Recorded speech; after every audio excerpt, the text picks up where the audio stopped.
Good afternoon. तो पिछले video में हमने डिस्कस किया था कुछ कॉन्सेप्ट्स जैसे कि एमीटर, वोल्ट मीटर। फिर हमने डिस्कस किया था कि रेजिस्टेंस क्या होती है, रेजिस्टिविटी क्या होती है, और ओम्स लॉ के बारे में हमने डिस्कस किया था। और कांस्टेंट टेम्परेचर का जो कॉन्सेप्ट है ओम्स लॉ में, उसके बारे में हमने डिस्कस किया था।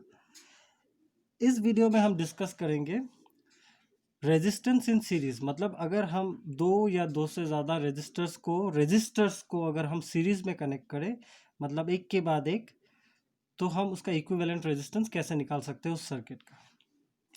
तो सबसे पहले ये है हमारा जो सर्किट है, इलेक्ट्रिकल सर्किट। ये एक बैटरी है जो हमें वोल्टेज दे रही है और उसके वजह से करंट फ्लो कर रहा है।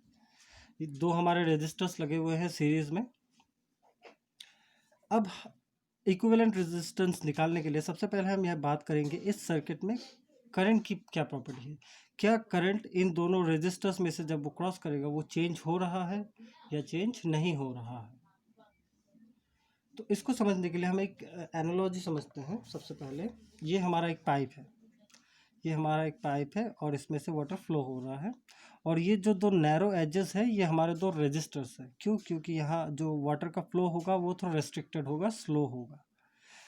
तो समझ लीजिए आपके पास 10 लीटर्स ऑफ वाटर है, 10 लीटर वाटर, और ये वाटर फ्लो कर रहा है। ये वाटर जो 10 लीटर से क्वांटिटी, इसको हम समझ लेते हैं करंट है, और ये फ्लो कर रहा है। थोड़ा एक पाइप हमने ऑन कर दिया उसकी वजह से, सो ये फ्लो कर रहा है। और ये है हमारे दो एजेस जो रेजिस्टर्स का काम कर रहे हैं। तो जब ये वाटर यहाँ से फ्लो करेगा, एक नैरो एज पे क्रॉस करेगा, तो क्या जो वाटर की क्वांटिटी है वो घट जाएगी? नहीं घटेगी। वो 10 लीटर है, वो 10 लीटर ही रहेगी। उसे यहाँ से क्रॉस करने में टाइम लगेगा लेकिन उसकी क्वांटिटी कम नहीं होगी। सिमिलरली जब वो दूसरे नैरो एज से क्रॉस करेगा, उसकी क्वांटिटी में कोई डिफरेंस नहीं आएगा। उसे टाइम लगेगा क्रॉस करने में लेकिन उसकी क्वांटिटी में कोई डिफरेंस नहीं आएगा। तो अगर इस 10 लीटर वाटर को हम करंट के साथ जोड़ें, करंट के कॉन्सेप्ट के साथ, तो यहाँ इस सर्किट में करंट जब दोनों रेजिस्टर्स से क्रॉस करेगा या फ्लो करेगा, तो जो हमारा करंट का अमाउंट है वो चेंज नहीं होगा। करंट आई है, आई ही रहेगा। सो सीरीज सर्किट में जो आई होता है या करंट होता है वो चेंज नहीं होता, डजंट चेंज। अब वोल्टेज की बात कर लेते हैं या पोटेंशियल डिफरेंस। तो यहाँ हमने 3 पॉइंट्स कंसिडर कर लिए, ए बी सी। तो अगर मुझे ए और बी के बीच में पोटेंशियल डिफरेंस निकालना है तो मैं कैसे निकालूंगा? मैं एक वोल्ट मीटर कनेक्ट करूंगा parallel across the ends A and B, और जो पोटेंशियल डिफरेंस है वो मुझे कैसे मिलेगा? V B minus V A, V B minus V A, potential difference at B minus potential difference at A. Similarly अगर मुझे बी और सी के बीच में पोटेंशियल डिफरेंस निकालना है तो मैं कैसे निकालूंगा? V two equals to V C minus V P, ये होगा हमारा पोटेंशियल डिफरेंस। सो जो हमारा टोटल पोटेंशियल डिफरेंस या टोटल वोल्टेज V क्या होगा? V1 plus V2। V1 हमारा क्या है? VB minus VA plus V2 क्या है? VC minus VB plus VB minus VB cancel, so this is VC minus VA। This is the total voltage. अगर हम दोनों को इस तरह करें, अब मैं अगर पूरे सर्किट का एक बार में पोटेंशियल डिफरेंस निकालना चाहूँ तो मैं कैसे निकालूंगा? मुझे ए और सी के बीच में पोटेंशियल डिफरेंस निकालना है, तो मुझे पूरे सर्किट का पोटेंशियल डिफरेंस मिल जाएगा। तो मैं कैसे निकालूंगा? V equals to V C minus V A. अब आप यहाँ देखिए, जब मैं पूरे सर्किट का पोटेंशियल डिफरेंस एक बार में निकाल रहा हूँ तब मुझे क्या मिल रहा है? V C minus V A. और जब मैं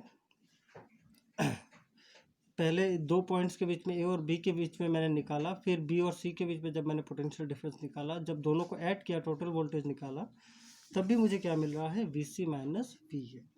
तो इससे हम क्या बता सकते हैं कि जो सीरीज सर्किट में जो पोटेंशियल है डिफरेंस है या वोल्टेज है वो इक्वली डिस्ट्रीब्यूट हो जाता है, V equals to V1 plus V2। अब हम इसके बाद निकालेंगे the equivalent resistance. Equivalent resistance of this circuit क्या होगा?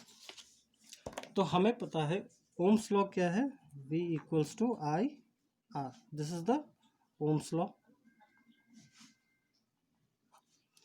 अब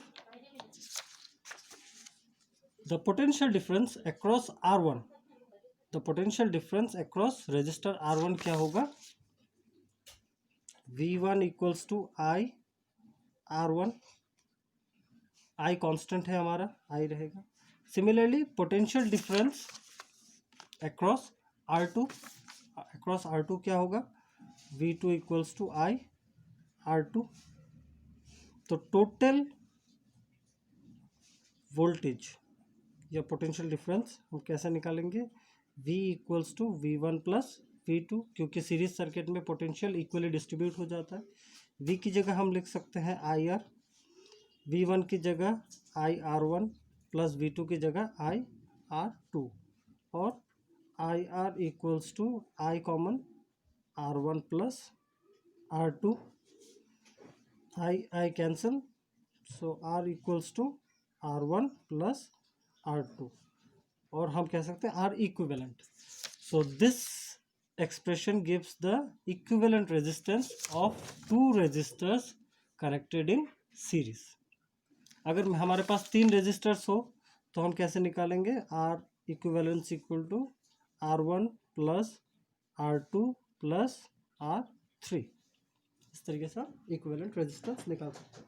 सो इस वीडियो में हमने देखा कि अगर हम 2 रेजिस्टर्स को सीरीज में कनेक्ट करते हैं तो जो करंट फ्लो है बिटवीन द रेजिस्टर्स या थ्रू द रेजिस्टर्स वो चेंज नहीं होता, current in series circuit change नहीं होता, voltage in series circuit equally distribute होता है, वोल्टेज इक्वली डिस्ट्रीब्यूट होता है among resistance R1 and R2।